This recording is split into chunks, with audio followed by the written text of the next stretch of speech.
नमस्कार बंधुरा रान्नाघरे सबाइके स्वागत। आज शेयर करब सजने फुल किभाबे भाजबे। आशा करी এই রেসিপিটা তোমাদের ভালো লাগবে। তাহলে আমি যেভাবে সজনে ফুল ভাজি চলো দেখে নেওয়া যাক আজকের এই ভিডিওতে। সজনে ফুল ভাজার জন্য আমি এখানে নিয়ে নিয়েছি সজনে ফুল। এখন সজনে ফুলগুলোকে ভালো করে বাছাই করে নেব। সজনে ফুলগুলোকে বাছাই করার পর ভালো করে ধুয়ে নিয়েছি।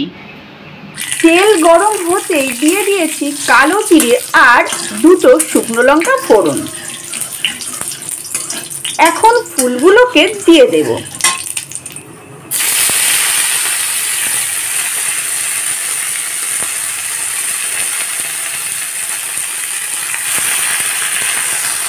সজনে ফুলগুলোকে দিয়ে দিয়েছি আর দিয়েছি সামান্য নুন আর চিনি।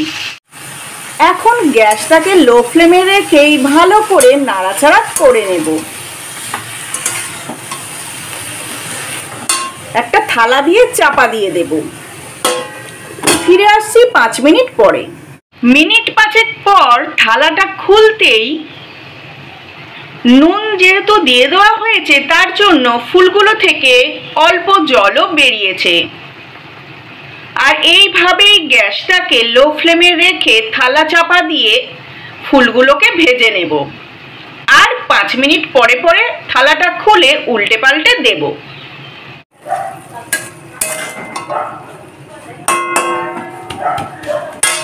জলটা শুকনো হওয়া পর্যন্ত আমাদেরকে অপেক্ষা করতে হবে। এইভাবে বারবার থালাটা খুলে আবার ফুলগুলোকে নাড়াচাড়া করে চাপা দিয়ে দেওয়ার পর এইভাবে করতে করতে বেশ খানিকক্ষণ পরে ফুলটা পুরোপুরি নরম হয়ে গেছে। এখন গ্যাসটাকে আমি হাই ফ্লেমে করে দেব। আর অল্প একটু জল আছে, সেটা শুকিয়ে গেলেই ফুলটা পুরোটা ভাজা হয়ে যাবে। আর আমরা সবাই জানি যে সজনে ফুল আমাদের শরীরের জন্য কতটা উপকারী। অনেকে আবার সজনে ফুলের বড়াও খেয়ে থাকেন।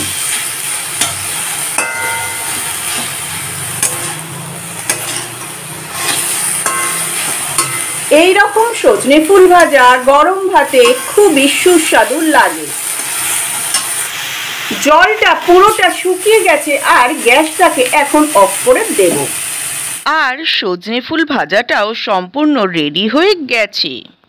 তাহলে আজকের মতো এই পর্যন্ত। আসি বন্ধুরা, আবার আসবো নতুন কোনো রান্নার রেসিপি নিয়ে।